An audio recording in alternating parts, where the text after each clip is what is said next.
Hey guys, Rollout here, and welcome back to Builder's Block.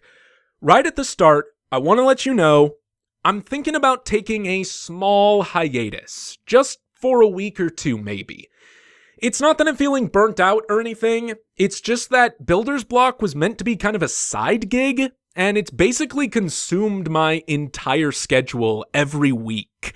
At this rate, I don't know if I can find time to get showcases and instructions for trowel and barricade done as long as I keep this up. Regardless, if you want to support the show through thick and thin, please go ahead and check out my Patreon page.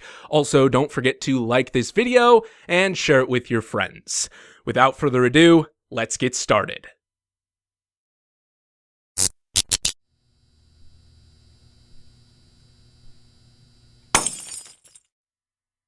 At the beginning of the week, I built the framework for Daidragon's wingspan, and as you can see, it's pretty big. Also, a lot of it is unfinished. Of course, the majority of the wings are pretty preliminary. They are just some basic plates so that I can get a sense of size and scale.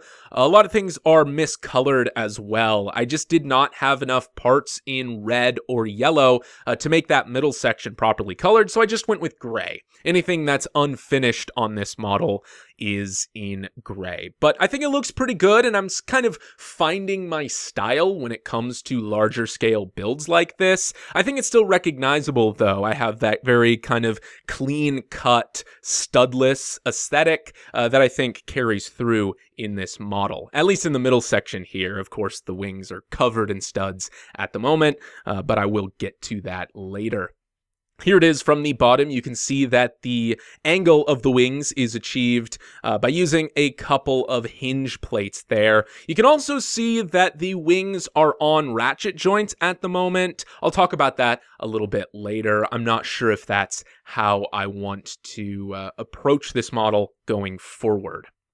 You can see here it is with the rest of the dimensional robos. Once again, quite large. It turns out that Daiusha is mostly wings, and then here is all of the elements of Dai Dragon, just sort of propped up together. The head is on a stand here. The wings are just kind of balancing on that leg there. But I just did this so you can sort of see the direction that this is going in. The wings are hinged down here, and that's something I'm not sure is accurate. In fact, I'm not sure Daidragon's wings are supposed to move at all.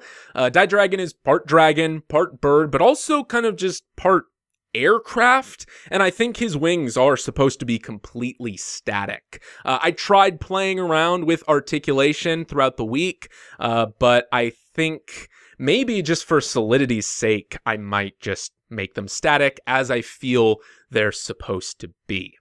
On the next day, I took a little break from Dai Dragon and was experimenting with some interesting connections. I found that you can fit a toe ball in these glass elements here, and so I used this technique to build a little robot man that's mostly transparent. I made him transparent because I also wanted to utilize this weapon connector piece that's used in his middle here, which I think only comes in this smoky transparent color at the moment. But I think it looks pretty good. I was also able to utilize this magnifying glass piece that I wanted to use for something, and I think he looks very interesting. The transparency of him kind of gives me like a prototype vibe, like he's some sort of 3D printed robot in the corner of a robotics workshop of some kind. And so I built this this maintenance lady to display alongside it, if not just for size comparison here, so that you can see how big this is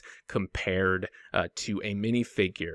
But it's worth noting that I really like the technique I used to attach the goggles to this particular hair element on her. That's just a connection I stumbled into, and I think it makes for a really neat character design. Ever since I started building my newer synchro frames and I rebuilt Garudan, people have been asking me to attempt to rebuild Alpha and Beta. And at first I wasn't really sure if they needed to be redone. I thought they were fine as is. But then I was playing around with Alpha and I realized I was not very happy with the way his legs were built. So I decided to give it a shot, starting with the legs. And here's what I came up with. Now, I am on the fence about these changes, but I acknowledge that I am very biased when it comes to this character. This was a character that I envisioned as a child, and I met this character before anyone else. So my vision of how this character is supposed to be is just inherently different than how the audience sees it.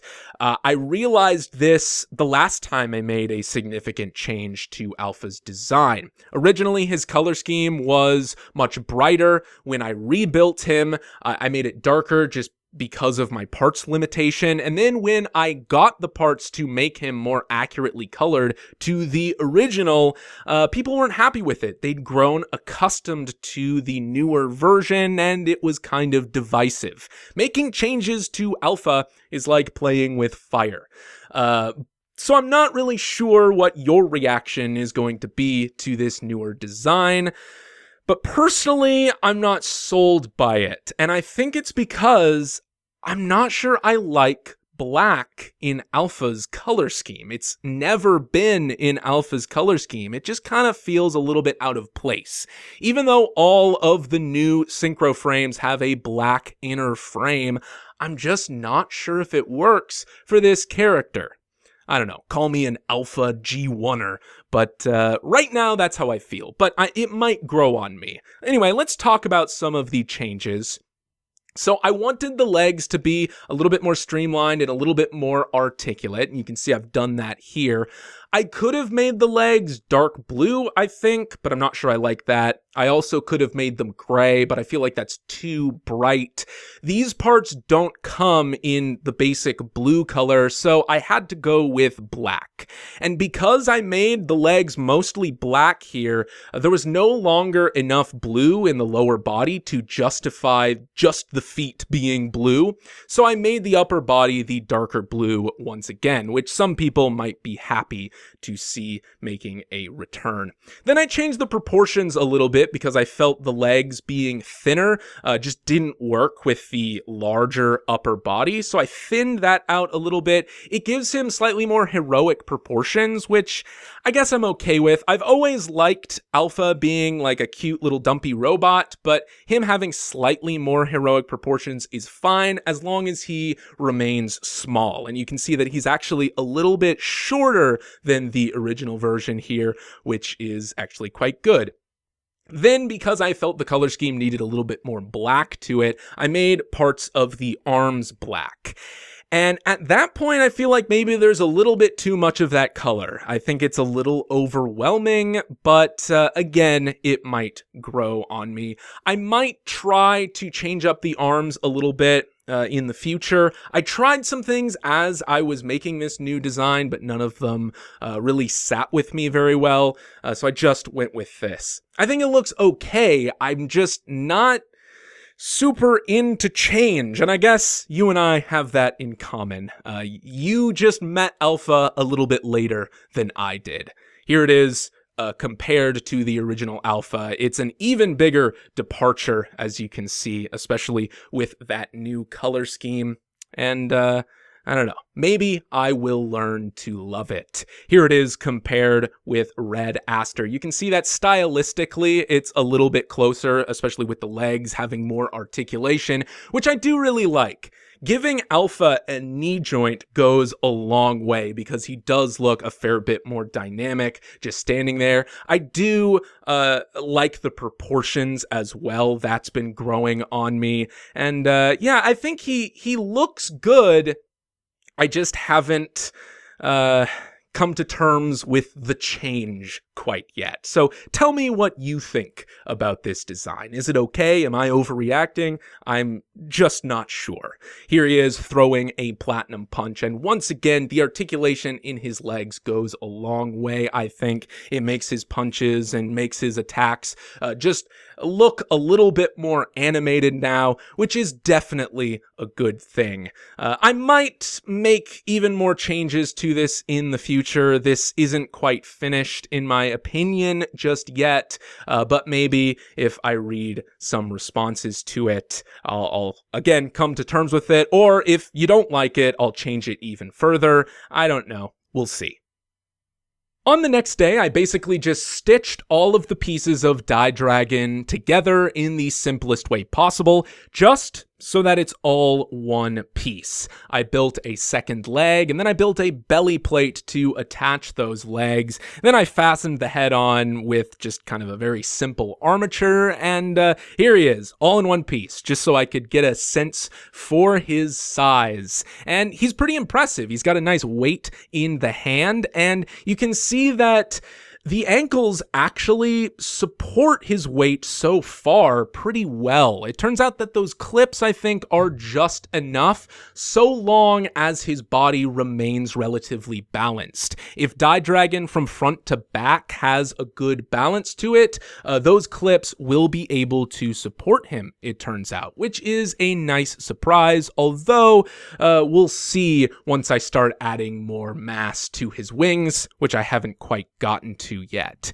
You can see that the legs are able to fold up out of the way here, and you can also see that the belly is completely flat. That belly plate attaches with the snot technique I showed off last week on all of those cubes. So here is a pretty cool practical application of that. On the next day, I basically just tidied everything up and made everything a little bit more accurate. The way the legs attach is a little less janky. The legs also fold up a bit more tightly at the back here. The way the head attaches is a bit more accurate to the V-Series card, which is the reference material I am using when it comes to the bottom of this character, because all of that is invisible on the original version of the card. Speaking of which, here is the belly. I've added a little bit more detail to that. I've tidied everything up. You can see that now I have actually attached the wings differently as well. They are static at this point. They no longer move, which once again, I feel that is accurate. I feel they're more like plain wings than actual dragon wings, and they just stick straight out at all times, for the better or the worse. I do feel like all of this anti-stud surface is really, really ugly. I think it's fine on those middle portions of the wings in black there,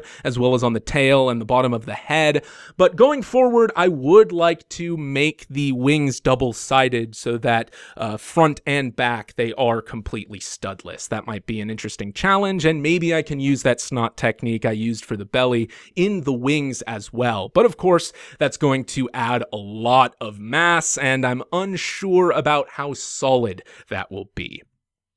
Here are the legs from a side profile here with the wings removed, and now with the way the legs are built, they can kind of hinge forward even further so that even if the mass of the wings becomes too much for those clips, Dai Dragon can still support itself because now the legs coming forward kind of lock those ankles in place. So whatever ends up happening, I think that those clips in the ankles are going to be fine. On the final day, I wanted to do something with this net element, and so I attempted to build kind of a quilt using these 1x1 tiles here. I took a bunch of 1x1 rounds and 1x1 plates and stacked them on top of each other, and then I was going to feed them through each hole in this net so that they all linked together. And then I realized I did not have enough of all of these plates in a single color, and I got this far and I didn't want to pull it all out and redo it. It was just extremely frustrating and tedious, so I kind of gave up. I could have probably rethought it so that this bottom assembly was multicolored, and then I would have been able to fill all 100 spots.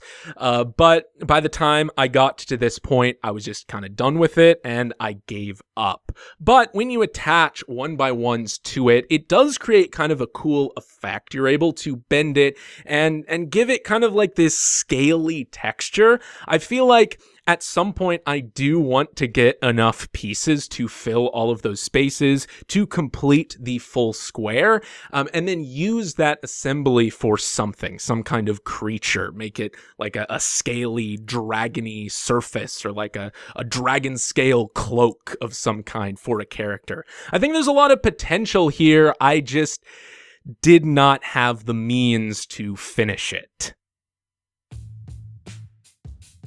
I'm willing to bet those who have been eagerly awaiting more Transformers will be happy to hear that Builder's Block is going on the back burner for the moment. But if the news is disappointing to you, don't worry. Once the showcases I need to get done are done, we'll be right back on track with another episode. Special thanks to all of my Patreon supporters, especially my leader class patrons, Valraven and Beyond the Brick. Until next time, this has been Rollout, signing off.